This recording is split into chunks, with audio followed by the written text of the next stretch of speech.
जहां के प्रधानमंत्री शहबाज शरीफ खुद ही रो रो कर दुनिया के सामने ये कबूल कर रहे हैं कि वो कई देशों के कर्ज के बोझ तले दबे हुए हैं। पाकिस्तान की इज्जत तो दुनिया में कभी थी ही नहीं। रही सही कसर फील्ड मार्शल मुल्ला मुनीर और कटोरा शरीफ की जोड़ी ने पूरी कर दी है। शहबाज अपनी आवाम के सामने रो रहे हैं कि हमारा सर झुका हुआ है। क्यों हुआ ऐसा बताएंगे आपको, लेकिन सबसे पहले आपको एक वीडियो दिखाते हैं जिससे आप पूरी कहानी बहुत आसानी से समझेंगे। आप जरा ये तस्वीर देखिए। ये वीडियो आज सोशल मीडिया पर जमकर वायरल हो रहा है। तो और देखिए कैसे इसमें कटोरा शरीफ के नाम पर कैसे मुहर लगा दी है शहबाज शरीफ। है तो ये एआई वीडियो, लेकिन पाकिस्तान की हालत इससे खास अलग भी नहीं है। जरा देखिए। हमारा जिस तरह माजी में 75 साल में आपने हमारा हाथ बढ़ाया है, और मैंने यही कहा जब मैं आया हूं तो आप समझेंगे शायद ये मांगने आया है। मैं मांगने नहीं आया, लेकिन मजबूरी है। हमारा जिस तरह माजी में 75 साल में आपने हमारा देख रहे हैं आप, एआई वीडियो तो है लेकिन सच्चाई तो दिखा रहा है वीडियो। अब जो दिख रहा है वो तो सच ही है।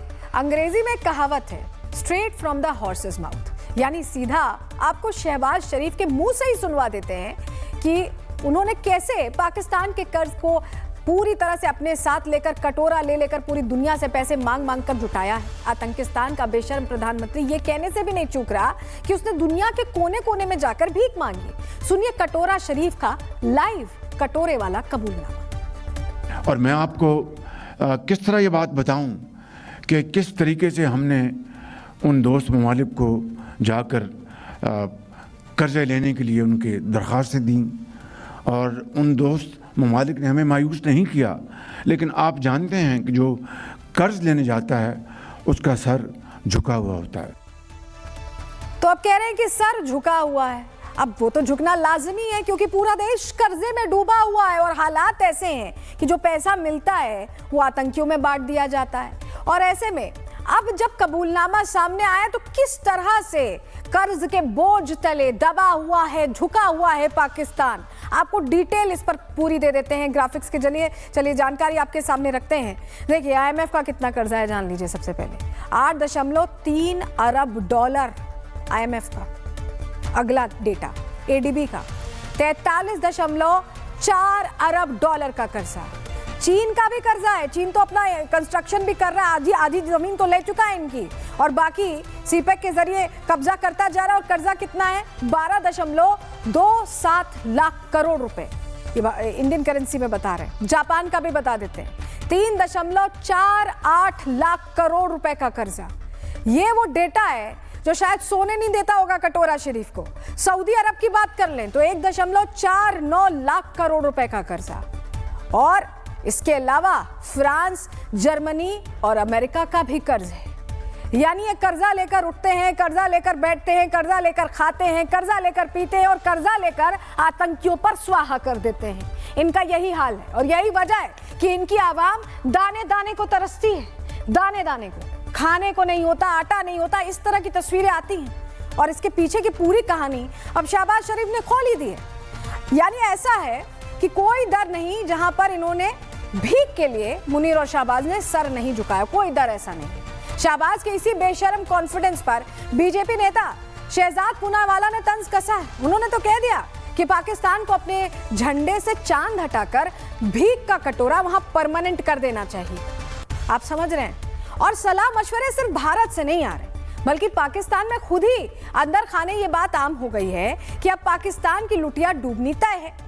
पाकिस्तान के पूर्व मंत्री गौहर एजाज ने कहा कि भारत और यूरोपियन यूनियन के बीच हुई डील पाकिस्तान को पैरालाइज्ड कर देगी। पाकिस्तान के 1 करोड़ लोगों को रोजी रोटी का संकट खड़ा हो जाएगा, खतरा मंडराने लगेगा। ये खुद उन्हीं के देश में अब कहा जा रहा है। और आप ये भी समझिए कि ये हम क्यों कह रहे हैं, आपको बताएंगे, लेकिन पहले जरा आपको एक तस्वीर दिखा देते हैं। 27 जनवरी की तस्वीर, जब भारत और यूरोपियन यूनियन के बीच डील, ये उसी डील की तस्वीरें हैं जो यूरोप में भारत के व्यापार के रास्ते मजबूत करने वाली मदर ऑफ ऑल डील्स इसे कहा गया। और इसके बाद पाकिस्तान का बोरिया बिस्तर बंधना तय है। उसके बचे खुचे कमाई के रास्ते भी अब बंद हो जाएंगे, क्योंकि यूरोप को भारत का साथ बहुत पसंद है और इसको लेकर उनकी तरफ से ये बात कही भी गई है। सुनिए जरा। Greatest wealth are our people. That is why I'm so glad that we are signing an agreement on mobility. We will facilitate the movement of students, researchers, seasonal and highly skilled workers. And this is also why we are launching the first EU Legal Gateway Office in India. It will be a one-stop hub to support Indian talent moving to Europe in full alignment with EU member states' needs and policies. This is good for our economies. This is good for the friendship between our people, and this openness benefits us all. तो सुना आपने, Europe कैसे खुले मन से भारत को गले लगाना चाहता है। भारत और यूरोपियन यूनियन के बीच हुई ट्रेड डील इस वैश्विक समीकरण को पूरी तरह से बदल देगी। भारत उस गेम का नया सिकंदर बनने वाला है। यूरोपियन यूनियन के साथ भारत ने जो समझौता किया है, उससे भारत को क्या फायदा होगा, चलिए इस पर भी जानकारी आपको देते हैं। ग्राफिक्स के जरिए आपको बताते हैं पूरी कहानी, क्यों हम ऐसा कह रहे हैं। देखिए, इस डील से यूरोपियन यूनियन मार्केट में भारत के कपड़ों का निर्यात तेजी से बढ़ जाएगा, क्योंकि भारत के कपड़ों पर टैरिफ करीब करीब खत्म हो जाएगा। और इससे पहले भारतीय व्यापारियों को यूरोप में कपड़े बेचने पर 12% टैरिफ देना होता था, अब खत्म होने के करीब है। लेकिन इस डील के बाद भारतीय कपड़े टैरिफ फ्री होंगे, मतलब दाम कम और बिक्री ज्यादा। इससे पाकिस्तान और बांग्लादेश की कपड़ा इंडस्ट्री को तगड़ा झटका लगेगा, और यही चिंता बढ़ा रहा है पाकिस्तान की भी और उसके दूर के भाई बांग्लादेश की भी। ये डील भारत के लिए तो फायदा लेकर आएगी ही, लेकिन इससे पाकिस्तान और बांग्लादेश को करारा झटका, डबल अटैक लगना तय है। पाकिस्तान और बांग्लादेश बड़े पैमाने पर रेडीमेड कपड़ों का व्यापार यूरोप के देशों में करते हैं। पाकिस्तान की तो अर्थव्यवस्था इसी पर टिकी हुई है, लेकिन उसके ये कपड़े अब फटने वाले हैं, क्योंकि भारत और यूरोपियन यूनियन की डील ने पाकिस्तान की चूड़ियां कस दी हैं, और इस कदर टाइट की है इस बार चूड़ी कि उनको लग रहा है कि अब तो गए काम से, अब तो जो थोड़ा बहुत था वो भी निकलने वाला है। यानी जो पैसे थोड़े बहुत व्यापार करके मिलते थे, वो पैसे भी अब हाथ से निकलने वाले हैं, क्योंकि भारत ने तो डील कर ली। और भारत जब किसी चीज पर आगे बढ़ता है तो बाकी देश जैसे पिछलग्गू देश तो पीछे ही रह जाते हैं ना। क्यों हम ऐसा कह रहे हैं, चलिए डिटेल आपको ग्राफिक्स के जरिए देते हैं, बताते हैं कि पूरी कहानी। यूरोप में पाकिस्तान कपड़ों का सबसे बड़ा निर्यातक हुआ करता था, ऐसा कह सकते हैं। यूरोपियन यूनियन ने जीएसपी स्टेटस दिया था। जीएसपी स्टेटस में टैरिफ से छूट रहती है। पाकिस्तान का 80% निर्यात टैरिफ फ्री हुआ करता है। पाकिस्तान हर साल $6.2 अरब का निर्यात करता है।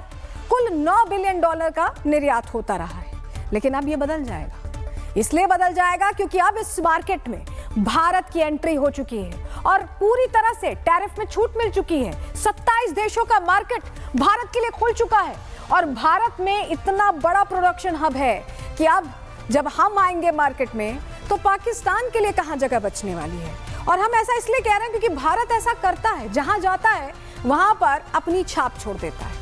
अब पाकिस्तान की खाट खड़ी होना तय है, लेकिन पाकिस्तान से यारी बांग्लादेश को भी अब भारी पड़ सकती है। ये वही बात है कि हम तो डूबेंगे सनम, तुमको भी ले डूबेंगे। पाकिस्तान के चक्कर में बांग्लादेश ने खुद ही मुसीबत मोल ली है। अब उनके आगे पीछे डोरे डाल रहे थे, अच्छा भला भारत ने अलग करवाया था, सब कुछ सेट करके दिया, लेकिन उन्हें समझ ही नहीं आ रहा। कंगाल पाकिस्तान जिहाद की आग में अब बांग्लादेश को भी जलाना चाहता है, और बांग्लादेश भी उन्हीं के नक्शे कदम पर चल रहा है। और इसीलिए हम कह रहे हैं कि जब नक्शे कदम पे चलेंगे तो डूबेंगे, क्योंकि भारत के साथ रहते तो फायदे में रहते। भारत ने उन्हें इतना बड़ा देश बनाकर दे दिया, लेकिन अब अकल शायद थोड़ी छोटी थी, समझ थोड़ी कम थी, और वजह यह रही कि फिर से पिछलग्गू बन गए। अब उसका नतीजा तो भोगना पड़ेगा। कैसे भोगेंगे, चलिए बता देते हैं आपको फटाफट। क्योंकि भारतीय सूती धागे पर कस्टम ड्यूटी का प्लान अब तैयार कर लिया गया है। 10 से 20% ड्यूटी लगा सकती है यूनुस सरकार, कहा जा रहा है। बांग्लादेश इंपोर्ट करता है ये सूती का धागा, और भारत $3.57 अरब का निर्यात करता है। भारतीय निर्यात का 46% हिस्सा बांग्लादेश में है। भारतीय धागे से ही कपड़े बनते हैं, और बांग्लादेशी कपास उत्पादकों ने अब इसका विरोध किया है। विरोध शुरू हो चुका है।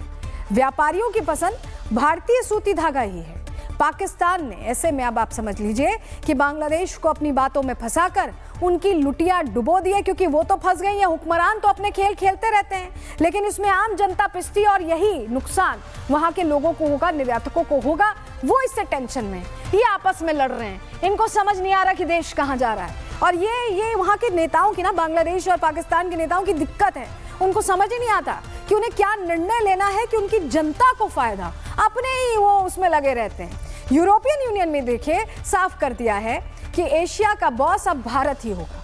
व्यापारिक समझौते के लिए भारत आए यूरोपियन यूनियन के अध्यक्ष ने साफ कर दिया कि भारत न सिर्फ व्यापार बल्कि ज्ञान की भी खदान है।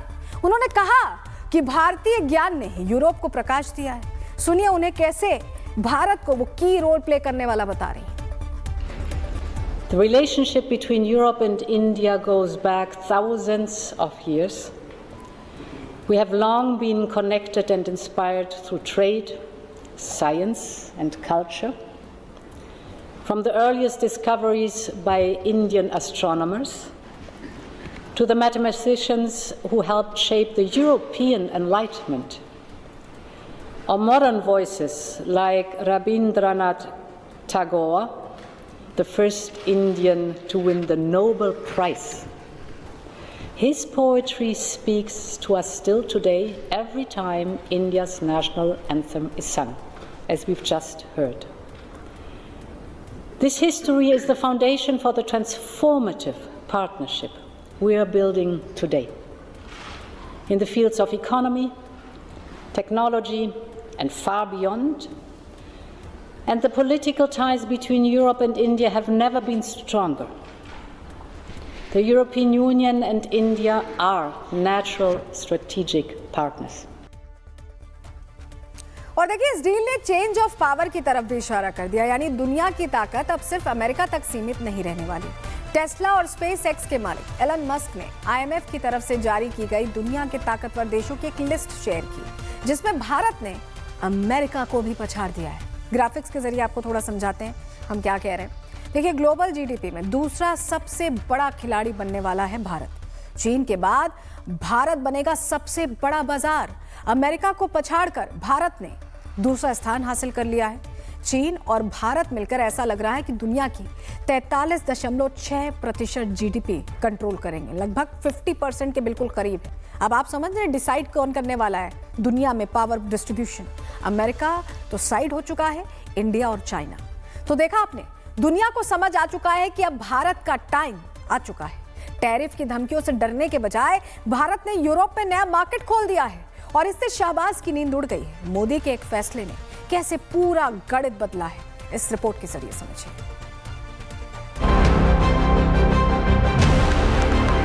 European Union and India are natural strategic partners. कर्ज लेने जाता है उसका सर झुका हुआ होता है।